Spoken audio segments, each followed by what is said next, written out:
Assalamualaikum warahmatullahi wabarakatuh. Salam sejahtera untuk semuanya. Perkenalkan, nama saya Yeni Yuliati, NIM 50123237,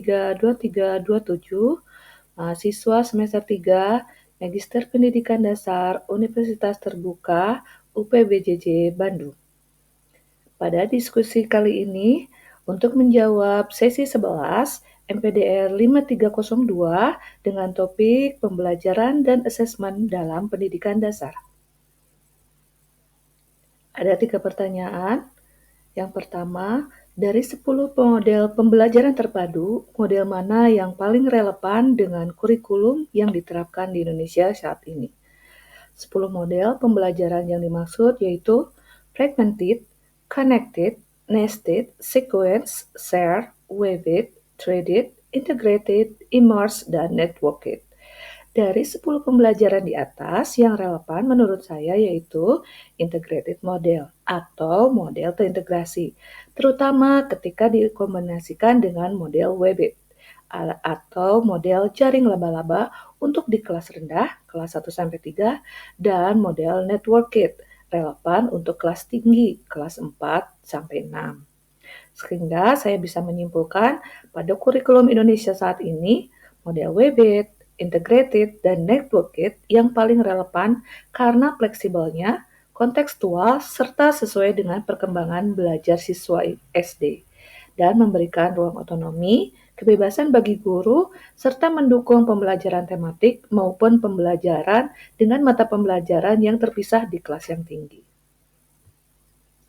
Selanjutnya, paparkan apa saja yang menjadi tujuan dan fungsi, landasan, prinsip-prinsip, rambu-rambu, serta tahapan pembelajaran tematik terpadu yang selama ini saya implementasikan di kelas ataupun di sekolah.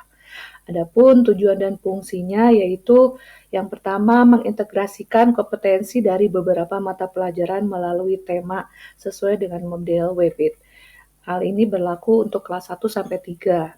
Kemudian membantu siswa membangun pemahaman yang komprehensif, bukan setengah-setengah ataupun potongan-potongan.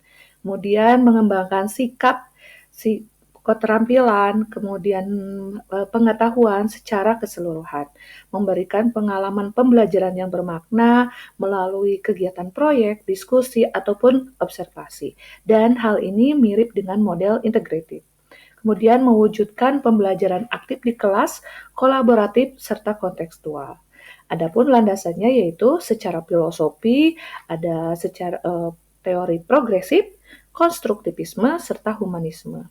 Adapun secara psikologis, landasan psikologisnya yaitu bahwa perkembangan anak SD itu berpikirnya secara holistik, berpikir secara keseluruhan.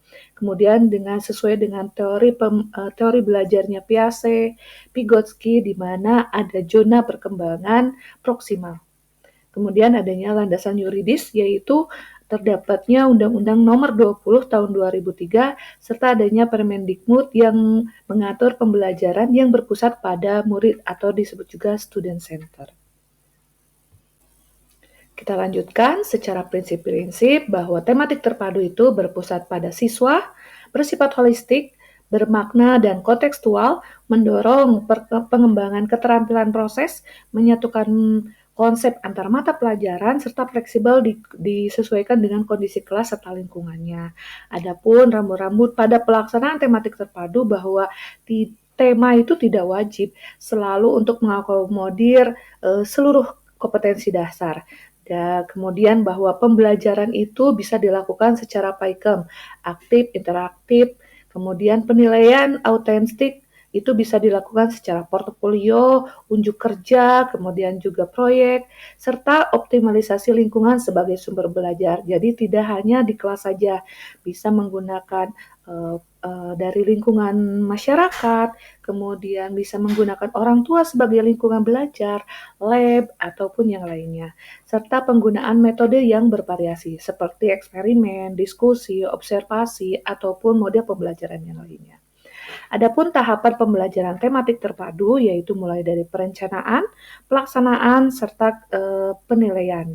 Nah, yang dimaksud dengan perencanaan di sini bahwa guru itu harus menganalisis KD, kemudian menyusun jaring-jaring tema, membuat RPP tema ataupun subtema, mempersiapkan media serta asesmennya. Pada kegiatan pelaksanaan itu didahului dengan kegiatan pendahuluan berupa persepsi, motivasi, literasi, dan pada kegiatan inti ada 5M, yaitu kegiatan 5M, mengamati, menanya, menalar, mencoba, dan mengkomunikasikan. Serta pada kegiatan penutup yaitu adanya refleksi serta tindak lanjut. Tidak lupa untuk kegiatan penilaian, adanya 3 kegiatan penilaian berupa sikap, pengetahuan, serta keterampilan, aspek kognitif, psikomotorik, serta afektif, yang bisa dilakukan melalui portofolio ataupun secara produk. Untuk yang ketiga, yaitu adanya perbedaan kurikulum tematik terpadu atau K13 dengan kurikulum Merdeka Belajar. Secara aspek pendekatan bahwa itu dilakukan dengan melalui web model untuk kurikulum 13, sedangkan di kurikulum Merdeka itu kombinasi antara integrated, networking, serta project based. Secara struktur bahwa tema itu harus mengikuti buku tematik yang sudah ditentukan. Sedangkan pada kurikulum Merdeka, guru bebas menentukan alur pembelajaran, jadi disebutnya fleksibel. Kemudian ada peran guru bahwa di kurikulum 13, guru hanya sebagai fasilitator, jadi mengikuti buku, sedangkan pada Kumar, guru berinovasi. Ya, jadi bisa memantik anak atau siswa untuk belajar lebih luas lagi. Secara penilaian bahwa penilaian di K13 itu autentik berbasis kompetensi dasar, sedangkan di Kumar itu berdasarkan penilaian formatif, diferensiasi, ataupun berdasarkan perkembangan muridnya. Secara proyek bahwa memang di sana ada proyek di K13, tapi hanya masih terbatas. Dan di kurikulum Merdeka, proyek di sini adalah proyek P5, Project Profil Pelajar Pancasila. Kemudian mendukung secara tematik, jadi ada tema-temanya P5-nya. Nah, untuk pembelajaran bahwa untuk kurikulum 2013 atau tematik terpadunya memang penuh di kelas 1 sampai 3. Sedangkan kelas 4 sampai 6 bisa dipisahkan tetapi masih ada keterkaitan antara temanya. Sedangkan untuk kurikulum Merdeka bahwa pembelajarannya lebih fleksibel, bisa tematik, tetapi mapelnya, mata pelajarannya terpisah, atau bisa juga dengan gabungan. Berikut implementasi di SD Cangkuang 12, tempat saya mengajar, Kabupaten Bandung. Sekolah kami telah menerapkan kurikulum Merdeka secara bertahap dari tahun sebelumnya, bahwa mulai dari kelas 1, 3, 5 itu menggunakan Kumar, dan 2, 4, 6 sudah menggunakan K13. Nah, baru tahun ini sudah full, kami sudah seragam menggunakan kurikulum Merdeka yang fleksibel, bermakna, dan berbasis konteks lokal. Implementasinya dengan menggunakan pembelajaran yang variatif, student center, adanya project P5 yang kami lakukan di akhir tahun, berupa outing kelas pentas budaya dengan tema yang kita sudah tentukan bersama dengan orang tua dan siswa.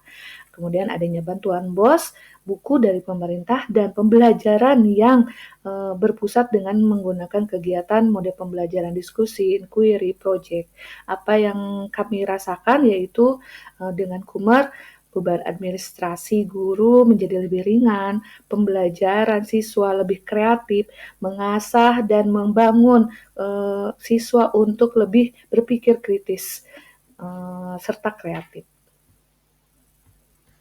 Sehingga dari 3 pertanyaan dapat saya simpulkan bahwa pembelajaran yang terpadu yang paling relevan dengan kurikulum di Indonesia saat ini adalah model integrated yang selaras dengan pendekatan tema pada kurikulum K13 dan karakter proyek pada kurikulum Merdeka. Pembelajaran tematik terpadu bertujuan untuk memberikan pengalaman pembelajaran yang kontekstual, bermakna sesuai dengan tahapan perkembangan usianya. Kurikulum Merdeka memberikan keleluasaan bagi guru, bagi saya, untuk memilih cara metode yang paling sesuai dengan tujuan pembelajarannya. Nah, perbedaan utamanya terletak pada struktur, fleksibilitas penilaian, dan peran guru saat merancang pembelajaran. Dengan model pembelajaran dengan metode pembelajaran deep learning yang saat ini kita gunakan, bahwa menunjukkan bahwa kurikulum merdeka mendorong pembelajaran yang kreatif, humanis, dan memberikan kemerdekaan yang sesuai dengan kebutuhan masing-masing. Terima kasih, sekian dari saya. See you on my next channel. Assalamualaikum warahmatullahi wabarakatuh.